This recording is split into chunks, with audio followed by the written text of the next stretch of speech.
So I'm going to explain why I'm doing this project, and I'll show you the maquette, and then we'll get into the substance.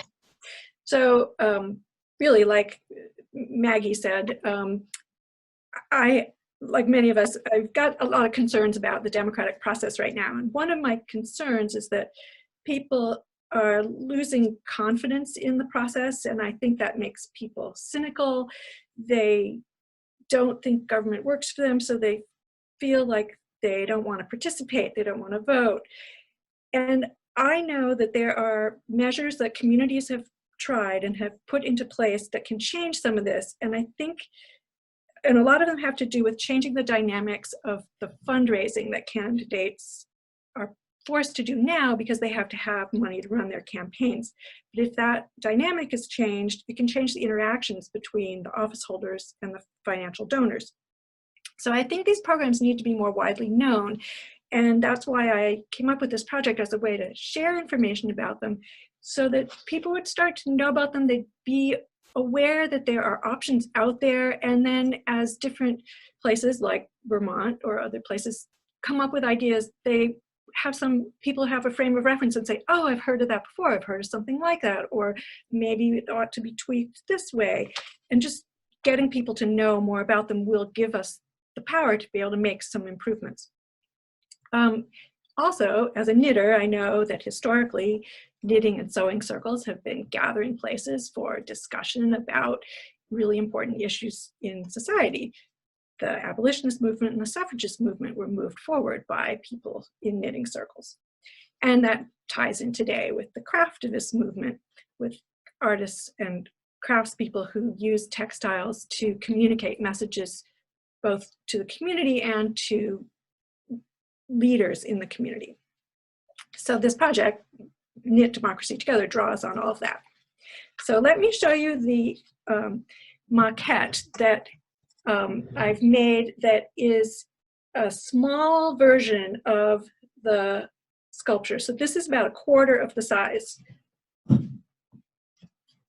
So here's one piece up close, and these pieces, like Heather said, she came to a pilot project. She might have made one of these pieces. I did a pilot to sort of test out how this would work, and people made sections, and then I sewed them together. And the idea of having the hands on here is really important symbolism, because these are the hands of people in society who help build society and build the legislature, which is where we want everybody's input into how our laws are made. So that's why these people are hands are building the state capitol.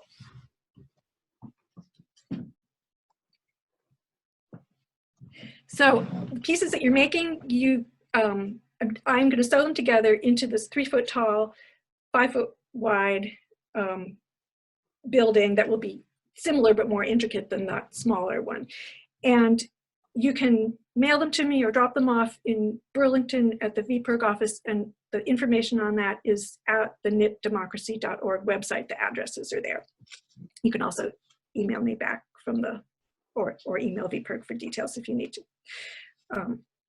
Okay, so I am going to share my screen for this part of the presentation. You can keep knitting, and then after I'm done giving you an overview of the programs that are in Maine and Seattle, Kate will talk a little bit, and then we'll come back for seeing all of us for some discussion together. Okay.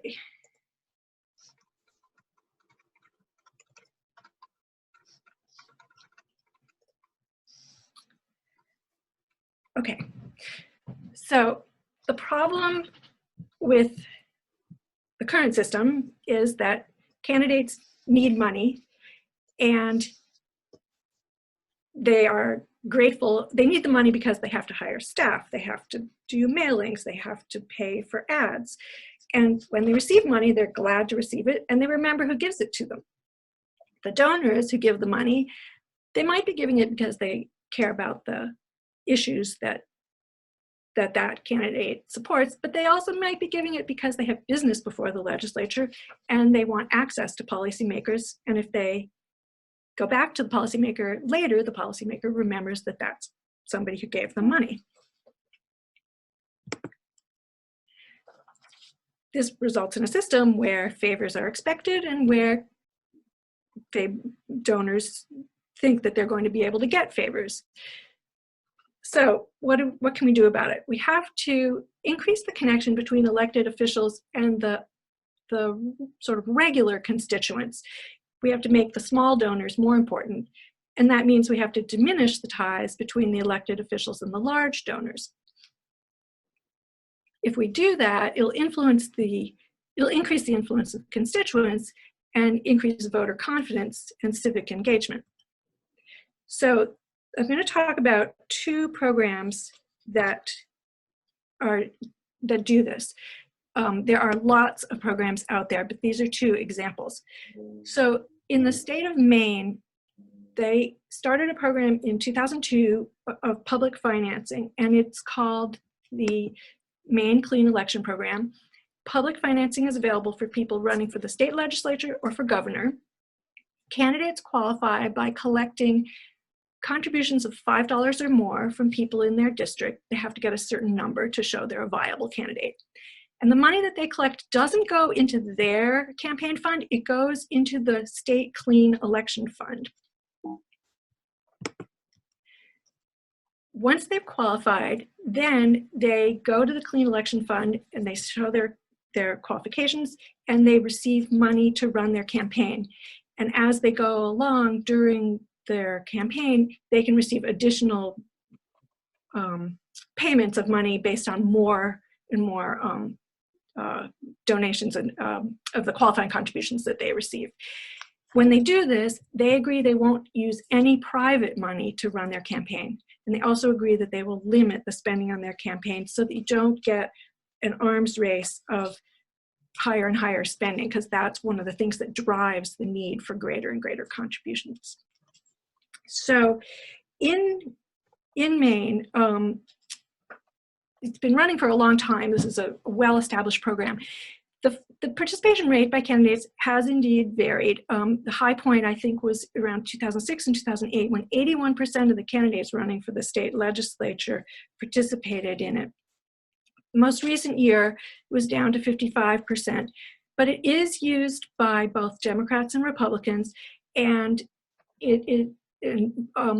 two-thirds of the members of the Maine legislature who are serving now had used that money in their races. Even though it's available for the governor's races, it has only been used small amounts of times and never by anybody who won. And that could very well be because it isn't funded at a level, perhaps, that makes candidates feel as if they can have enough money to run their race just on the public money. And that is one of the reasons why any kind of program like this has to be continually updated and continually examined to make sure that it is funded enough to make it worthwhile for people to participate. The program in Seattle, Washington is a different kind of program, but it also replaces the power of large financial donors with small donors. It's a relatively new program. It's only been used twice so far, 2017 and 2019. And it's made available for people running for city council and for city attorney. The next time around, it will also be available for mayor. The way it works in Seattle is candidates, again, they have to show that they are viable candidates by collecting signatures and qualifying contributions. Those can be in amounts from $10 to $250. And in this case, they do go to the candidate, which is different from in Maine. Once they qualify, they can then receive vouchers from Seattle residents, because the way the money works here is every resident of Seattle receives in the mail 4 $25 vouchers. They can choose to give those vouchers to a participating candidate of their choice, and then the candidate redeems that for actual campaign money. The candidates have to limit their spending, the ones who participate in this. They have to agree to participate in 3 debates. So these are things that help make the race more about people's qualifications and the issues and their plans. And different from in Maine, here private contributions are still allowed, but anyone making a contribution to one of these participating candidates can give no more than $250. So it is changing the dynamic, but it's a different structure than in Maine. So the first year that they did this in 2017, they didn't have a lot of time to get the word out to tell people because of the timing of when it went into place. And a lot of people threw out their vouchers. They didn't know what they were. But nonetheless, 6 candidates running for seats on the city council out of, I think there could have been up to 14 in the general election, used the program. One of them was actually elected using the program, and it was the type of candidate who you wouldn't expect to normally see in other privately funded situations. She was a 37-year-old woman. She had student debt. She couldn't have funded the campaign on her own, and she raised 2/3 of her campaign money using the vouchers. About 4% of the population of Seattle used vouchers, which was a much larger number than people had given cash contributions to candidates in the past before that.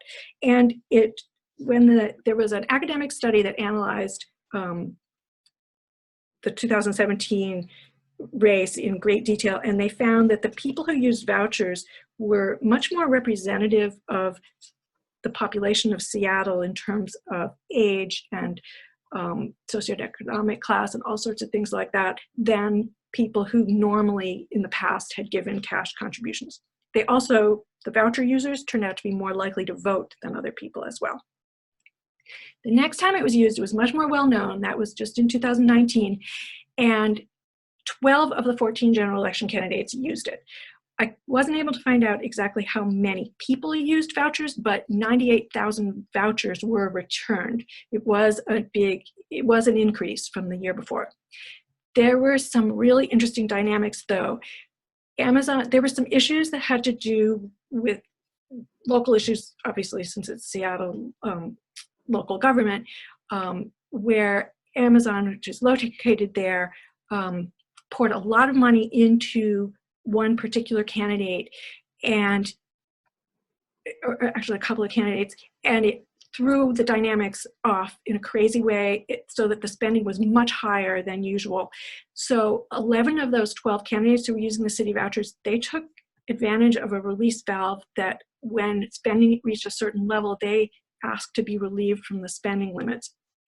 People in Seattle were really appalled at how Amazon was trying to disrupt this system that people had thought was really good. And so there was a huge outpouring, and the Amazon candidate did not win election. And now the officials in Seattle are looking at the program to see what might need to change to deal with situations where there's a huge unexpected influx of money that changes the incentives and the dynamics because it didn't work fully the way they expected. But that's an example of why these programs have to be looked at and adjusted as time goes on. So those are 2 examples of programs that seem to be working. And there are lots of other examples out there being used around the country. The things they all have in common when they work are that they empower small donors so that you get the officials to pay attention to a broader range of people in their electorate, in their constituent base. These are successful if they make people feel more confident about participating so that they participate more in all sorts of ways, by voting, by running for election, by talking to their elected officials. And it's that incentive to get people to connect with their elected officials and get elected officials to talk to the constituents that's really important. And the flip side of this is that these programs will work when they diminish the incentive for candidates to just hold large fundraising events where they are just talking to large donors and not hearing from the rest of the population. So I think we can switch to Kate to talk. Awesome. And I am actually just going to share my screen as well, just to kind of pull up VPIRG's website and what we have on democracy dollars in Vermont. So just do that really quick. Okay, I think you all should be able to see my screen. So in Vermont, there is a bill that introduces the idea of these democracy vouchers. Because a little bit of background on our campaign finance system right now, there are really strict restraints that make it almost impossible to effectively run a campaign for office with Vermont's current public financing system. That's because under the current law, you need to accept less than $2,000 from any source beyond public funding, which is incredibly challenging. And then secondly, you need to not announce your candidacy until after February of the election year. So for example, this year, almost every candidate running for statewide office had already announced by the time you would be allowed to even start talking about your candidacy if you were running with publicly financed funds. So there's a bill named, and it's S32.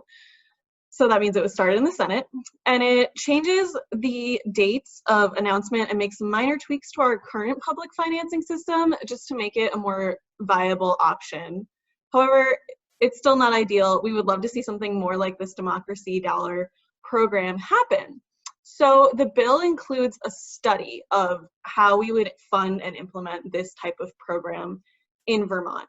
It passed the Senate in March of 2019 and has been in the House Government Operations Committee waiting for progress since then. So as much as, you know, I do want to also acknowledge that our elected leaders have not had the opportunity to take up non-COVID legislation for the last month and a half, and we don't really anticipate them necessarily having the capacity to work on legislation like this. But I think it's important that our elected leaders hear from us about our values of making sure that elections are safe and fair and participatory. And what that means really is instituting reforms like this one and others that VPIRG works on. We would really love to see how we can get our citizens to have a louder voice. And this is a really great option. So I would just encourage you all to reach out to your elected officials if you'd like them to implement a plan like this, and particularly your House members. And I'll also just note, you know, that 2020 is going to be a really challenging election year for a lot of reasons, both including campaign finance and beyond. And we are encouraging folks to vote by mail in 2020 to ensure a safe, secure, participatory election. So that's some other work that we're doing to make sure that people are safe and that the government is accessible and that democracy is something that everyone has access to.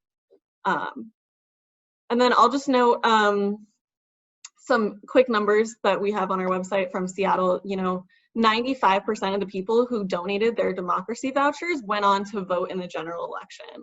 And the regular turnout is 43% of other residents in Seattle. So I think the opportunity for us to get new people involved in voting and caring about these issues is a wonderful opportunity with these democracy vouchers. And that's why we are working hard to make sure that that's possible in Vermont. So I think I'll leave it kind of short and sweet at that, unless you all have any questions. There is a question in the chat from Heather about what happens to the funds collected from democracy vouchers if a candidate drops out before the election day. That's a great question. Yeah, actually, Kate, do you want to stop showing your screen? Yes, I am trying to figure out how. At the top. Hold on one second. Oh, I see it. There.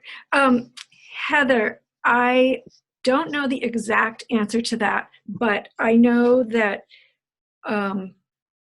all of these programs are very strict on what the funds can be used for. So someone would not be able to just hold on to them and use them to fix their house or something like that. So I suspect that they do have to return the money, but I don't know the exact details. My understanding of Vermont law is that here that would definitely be the case. It de-incentivizes you dropping out for sure. Yeah, and I've looked at the whole little handbook that the Seattle Clean Elections, I think it's called the Ethics Commission, puts out, and it is filled with all sorts of rules. It's very well thought out on how the money can be used and what happens to it, but I don't know exactly. Do you,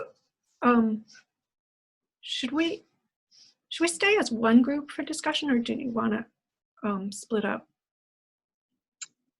I think it might be best just to stay all together. Why don't we stay as one? So I'd say people should go ahead and unmute themselves if you want to ask something or share a thought about programs that you've heard about that are similar, or if you're wondering, you know, more about how these things work and whether they would work, or whether you think that there's just no way. Yeah. I have a comment / question. I'm sure other people do. I don't want to take up any, but you know, I'm interested in this idea about the relationship between voter turnout and voter engagement with candidates beforehand. And I'm just thinking, we did a Get Out the Vote campaign in 2018, just knocking on doors of our members and asking them to register to vote.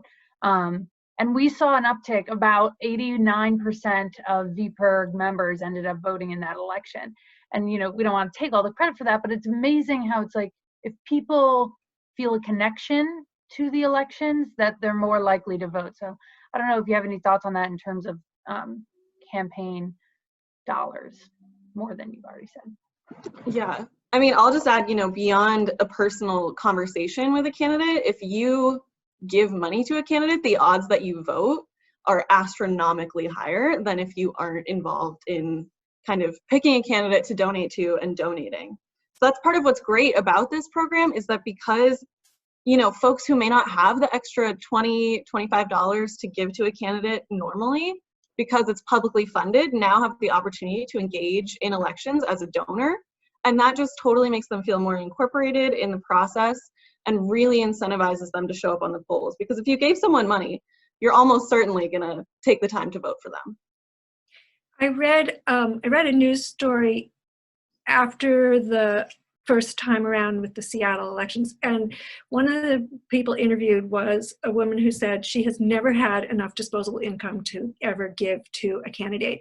And when she got these vouchers in the mail, she said she felt like Bill Gates having all this extra money, and she felt this special power to be able to connect. And that is an interesting feature of having it be democracy vouchers, where where every resident gets to go and think about where they're going to give their money, which is different from the main system where the public financing just comes from this fund. It's less of an interaction with the voter in terms of the voter does sign that initial qualifying contribution and gives the $5 contribution to get somebody to be able to qualify. But that's a really interesting feature of the Seattle program, to have you be able to then take this voucher and give it to the candidate you support. Yeah, I think that's something really special about this program. And I think it's what makes it such a great opportunity, you know, at a time when it feels often like special interests and the wealthy few have the most power in an election, to be kind of leveling the playing field and having everyone think of themselves as someone with the power to fund an election is a really interesting, and I find just absolutely thrilling way to kind of reframe that process. Can I jump in here? Yeah, Lynn. I think one of the things that it encourages is for people to connect with the whole political process, in terms of, if you're going to be giving, if you have to choose, you know, you have your 4 vouchers and you have to choose who to give it to, it encourages you to do a little more research into your candidates' positions. And it's been frustrating for me personally. I like to vote based on candidates' positions. It's frustrating to try to find that information online or you know, in newspapers or whatever. And I wonder if a parallel thing alongside the voucher system, or however the funding, the public funding works, would be some sort of public information that was easily accessible about candidates' positions. That would seem to be like a really functional thing that would help people engage in the political process. Mm.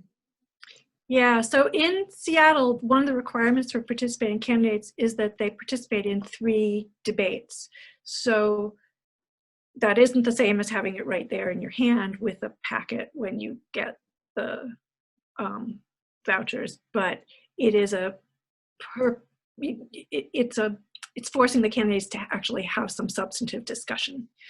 And Vermont, for instance, the Secretary of State's office does have, I forget what they call it. It's an election guide, and all the candidates are running for every, well, I don't know if it works for town offices, but I think for every state legislative office and above, candidates put in bios and statements. Actually, I'm wondering if it is for the legislature or not, but programs like that where there's a central place where candidates, a neutral central place where candidates have to answer some questions and put in some information, like you're pointing out, would be nice reference tools. And it's nice that the debates are required, but not everybody can watch the debates. And then I wonder, like, do they then like have a link where you can watch them because you couldn't watch them when they were being broadcast because you had to work or your family was home or whatever? Is there some place where you can go then and watch them on YouTube later or something like that? Just even that needs to be accessible across the board. And I think it's really important to think about how timing sometimes is really difficult for people to participate in elections. It's on, if you don't have the day off on election day and there's a really long line when you go to vote, are you going to get to vote, by the time you get off and things like that. So that's just, I don't know. There's the research aspect of things, being able to know and make an informed decision on a candidate. And then there's also the practical aspects of, and that's why I'm so pleased that people are talking about broader inclusion for absentee ballots, because, what does it mean that you can't get to the polling place? There's a lot of things that block people's ease of voting, and I think voting should be like the easiest thing you can do. Accessibility wise, it should be really easy to vote. Yeah, Lynn, in New Hampshire, do you have to have a reason to get an absentee ballot? Because in Vermont, you don't anymore, you just ask. Yeah, you do. I don't think it's as stringent as some other places, but for as live free or die as New Hampshire people are, it's kind of unusual to me how they seem to be really concerned about election security and hacking of elections, but they're requiring identification and other things that seem like they would be. It's crazy. My town clerk knows everybody in town. It's a tiny town, and you have to bring your driver's license. It's like, well, isn't that more security that she knows who I am, than something that could be forged? But anyway, the whole thing is a little bit crazy. But I think they're trying to make it easier, at least this year, because of the COVID pandemic. Yeah. I'll just add, in Vermont, the Secretary of State has a wonderful website where you can go online with your driver's license number and check your voter registration address and make sure it's up to date. You can also, with no excuse, request all your ballots to be mailed to you for the entire election year at once if you want. So like if you signed up in early 2020, you could get your March ballot, your August ballot, and December ballot all to you on the same, with one request, which is really wonderful. And we have a really great system here of trying to make elections accessible beyond just polling locations on election day, which I think is really great. In the face of COVID, VPIRG is encouraging the Secretary of State to mail every registered voter a ballot, because we think, again, every time you add a step where you have to request a ballot or, that creates a barrier to access. And often it's the most vulnerable people who are left off when we start creating those barriers to election access. So it's really interesting to see how these conversations are being affected by the COVID crisis to me. I'd like to jump in and ask a question. Okay, so I and most of the other knitters here are part of the people that do vote. I'm assuming that. And how does this generate energy to the younger voter, who really seems to be the voter that is not that is being counted as not voting? And so could somebody address that? And I'm so glad to see your young face and driving force. So I was going to say that in Seattle, okay, I can't find it in my notes, but in 2017 in Seattle, when they did this very detailed academic study of who participated, one of the observations was that people under 30 participated in the voucher program much more than they did as cash contributors. So in general, older people use the vouchers more than younger people, but there was this growth of young people participating in this tangible way compared to a baseline of cash contributors or of previous years. So that was a very hopeful indication. And perhaps it's tied to this sense of like, oh, here's, you know, I can do something concrete. Maybe that's why.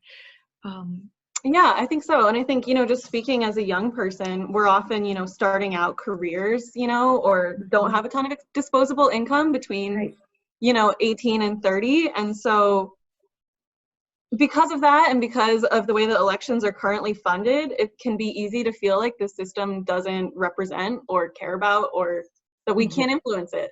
So I think the idea of giving everyone the opportunity to weigh in and donate to a candidate, again, like, especially for young folks who may not have the disposable income, that's a really great way to get them on board and starting to think about it and wondering what candidate they're going to give to. And then, you know, again, once you give that gift, you're way more likely to vote. So I do think that there's a big opportunity there, especially because of the way it times up with early careers and, you know, disposable income, and how a lot of, under the current system, donors skew older and obviously a lot more affluent.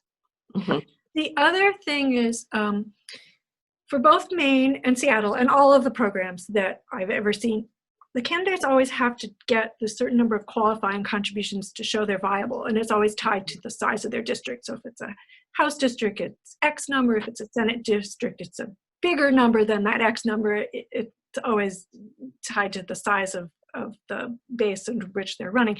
And the candidates will do things like go to coffee shops, go to knock on doors. They will go into the community to connect with people. And so that's a way that they would have the incentive to reach out to a younger voter just as much as an older voter, because they need to connect in order to get these qualifying contributions and to persuade that person that they are a worthwhile person to, that they're a worthwhile candidate to be supported. So that should be another way that voters of younger ages and all ages say, oh, I matter in this process. Like, they need me in some way. They want to talk to me, and get that exchange of information going.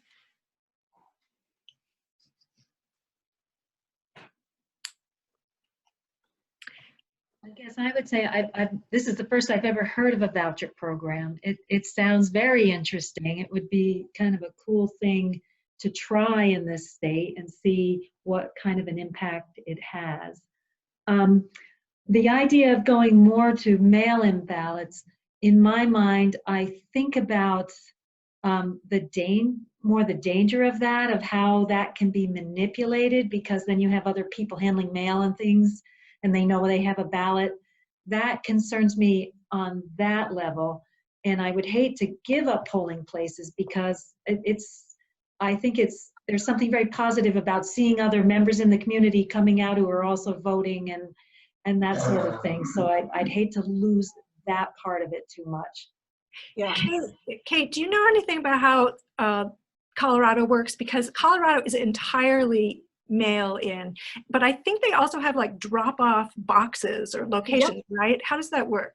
Yeah, and that's actually something the Secretary of State is considering in Vermont for elections in 2020, and I'll just note that our push for mail ballots is specific to 2020 within the context of the coronavirus, because there are definitely security and safety concerns around voting in person on election day this year as well, especially acknowledging that a lot of our wonderful poll volunteers are older and therefore more vulnerable. So with that kind of, just caveat, I think the security concern is valid. Again, the Secretary of State is considering drop-off boxes, and you'll always have an in-person option in Vermont. I don't see that going away anytime soon. Something else Colorado does that's interesting is they match the signature on your ballot attesting that it's valid to the signature on your driver's license using software. So that's one way that they can work to prevent fraud. I'll also kind of say the Secretary of State here in Vermont, Jim Kondos, is one of his most quotable quotes, which is paper ballots are almost unhackable. And I think that we have an advantage here of having an all paper election. It does really amplify our security. I definitely hear the concern about mail, but I think that the opportunity for that level of fraud to actually have a massive electoral impact is very small. I'm working on kind of reviewing some studies on that. But overall, the spoiled ballot rate and issues of fraud haven't really come up. And the only time that an issue cropped up, I think it was in Colorado, but I'll have to double check. It was caught before Election Day, and ballots were counted that had been, a candidate had attempted to hide them. Their opposition discovered it and the town clerk, and then they rectified the situation and the person faced criminal charges. So it is good to know that the system is working in other states that have been doing this work for a long time. Yeah. Got a question. The legislature that is in committee, the public funding legislature in committee, is there any way for us to review what's involved in this, what's included in this? Yeah. I've never actually, looked at, what bills are coming up or what's been voted on all that much. Yeah. So we have a quick summary of the bill on our website. I'll just add it in the chat now. Oops, I'm not sure if that hyperlinked. And then I also will just add a link to the bill text itself. But I will note that the bill that's in committee now is not actually a launch of the program itself, just because right now the way that public financing works is that there's no money set aside in the Secretary of State budget, so they kind of have to use a slush fund, mostly like fees collected from registering to lobby, that sort of thing, to fund public finance. So part of the study would have to be, how are we going to pay for it to be used on a large scale? So the bill has language about that. It also, I think, Kate, we should send an email after this meeting that has this link in it, because I'm looking at this link and you can't. Oh yeah, I'm so sorry. It. Yeah, happy to do that. We could do that after, but keep talking. Yeah, the bill also changes the start date that you can declare your candidacy and qualify for public financing to the start of the 2-year general election cycle, which again makes things a lot more viable in the state. But primarily this is just a study of options, and the number one enumerated is the Seattle Democracy Voucher Program. And we did that primarily because we don't have a lot of data on how we would implement that and what the costs and administrative burdens would look like in the state. And we want to have a clear sense of that before we really push for a more thoroughly crafted policy. And because of that, we do also encourage that study to happen in a non-election year, just based on bandwidth that the Secretary of State's office has to execute that kind of data collection and research. So that is just kind of one thing I want to note, is that obviously when you make huge changes and are doing big research on issues like this, it's important to acknowledge that there's a huge burden, especially this year, on their office for how to implement and effectively have elections happen in 2020. But yeah, I would love to connect with anyone who's interested in learning more about that legislation. I'm happy to include my contact info and a follow-up email after this webinar as well. So I forgot to show, I have 2 pieces that somebody knit for me and gave me a nice garter stitch block and a seed stitch block with cool detail. And I'm wondering if people want to show what they're working on, and then we'll see all the variety that we'll have. Oh, Trudy's got bricks, I think. They seem to have ridges in sections. Fern, hold yours closer. Nice. That's nice. I'm just proud I didn't drop any stitches as a novice knitter. And Lois. Great. Oh, and Betsy, you've got the window bands. Excellent. And I'm just barely starting. But Eve, I have to tell you, I bought yarn for this when I had vats of yarn in Vermont. So I'm all in. All right. Am I doing it? It looks like everybody's is going this way and mine's going this way. Should I be doing them? It doesn't matter, because since the real sculpture is going to be so large, I can turn them different directions and it'll all work. And it's all about getting different texture and having that idea that a legislative building has components of people from different walks of life and different personalities. And so all these differences will show up in the qualities of it. Oh, and Carmen's got hers there too. Oh, we can't hear you. I have great plans of doing a cartridge belt stitch, which I really, really like. I've just discovered it and I really like it. So this is just my sample of my sample. Oh, wow, fancy. Wow. That is great. So if you live in central Vermont and want to drop off the pieces, my address is at the knitdemocracy.org/contribute section, which is how to contribute a block. There's also the drop-off location for VPIRG's offices in Burlington, and you could put it in their mail slot, or you could actually post office mail it to me. Those are ways of getting me the pieces when you finish them. And so we are hoping to do a live knitting circle at the Old Stone House Museum in the middle of July in Brownington.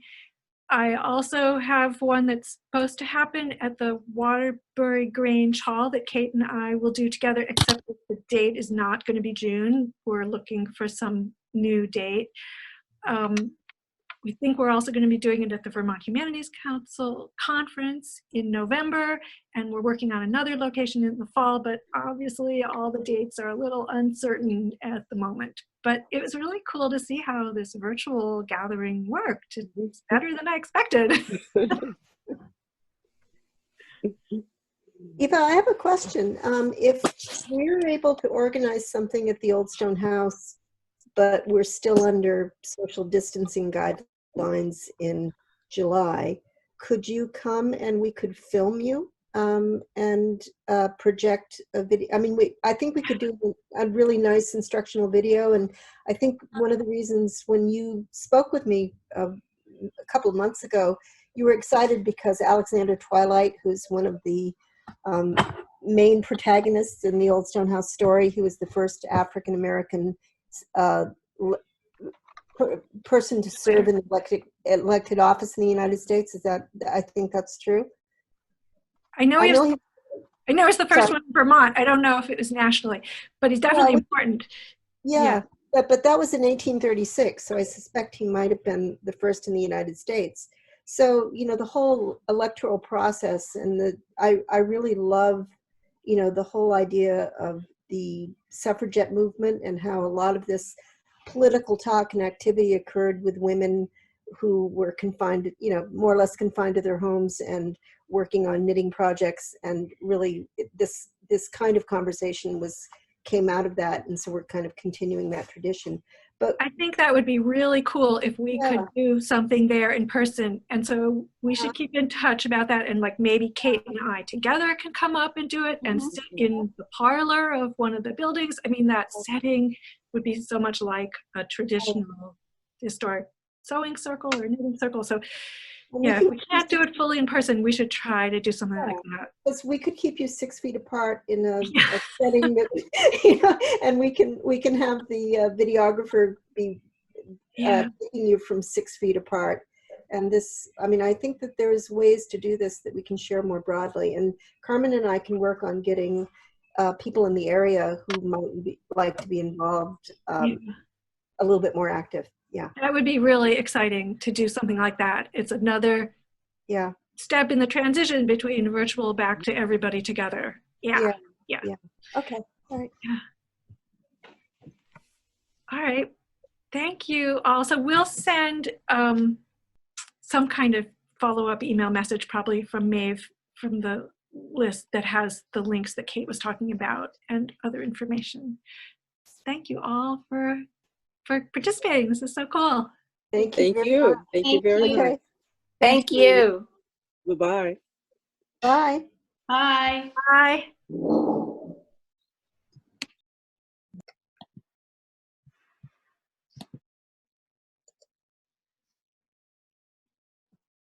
All right, I took a little screenshot right there just to make sure all the people who actually, we just know who was actually in attendance, because I think there must have been some pre-registers that didn't end up tuning in. Yeah. There were a few people missing. One person had told me she couldn't come. Let's see, maybe the three of us could just chat a minute after. So I thought that went great. yeah, it did. Julie, I think I might be able to remove you automatically because you seem stuck. Okay. Yeah, I thought it did. It was very helpful that it was almost all people who I knew, so I feel more comfortable. It's good practice that way. Yeah, I mean, for a first time doing like a virtual knitting circle like that, I thought it was really good and really informative. So people's questions were good. Like I wondered how much knowledge or engagement people would have. Yeah. That was probably the most engagement I've ever seen on one of these webinars anyway, so. I think it was definitely our most visually exciting webinar of our series thus far. Not that Jim Condo's behind a chair isn't thrilling, but I think we win. I felt bad. I muted everyone when you started your presentation just so that no like background noises would, because the video would catch that. And no, I think that makes sense to do that. Great. Yeah, I think that does make sense. All right, so Maeve,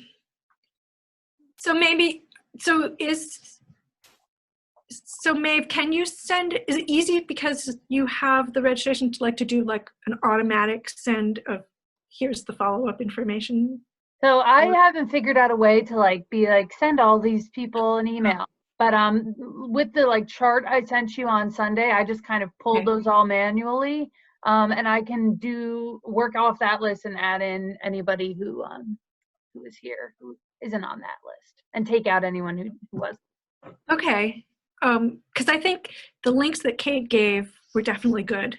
And you could either put the addresses for me and for VPIRG's office in there, or you could put a link to the section of the website that has it either way. I think both. Redundancy is good.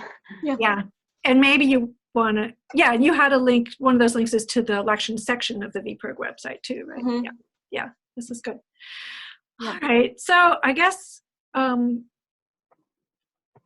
far as the next one, so we have to wait and see what starts opening up and see whether the July one will happen. So maybe in early June, we can be in touch about whether that's going to work. That sounds great. I would love to do that. Yeah. I mean, you know how far away Brownington is though, right? Yeah, I have parents in southern Vermont that I can stay with, which is nice. No, not southern Vermont. Brownington. Oh, they're up north. Canadian. It's like at the Canadian border practically. It's like Derby.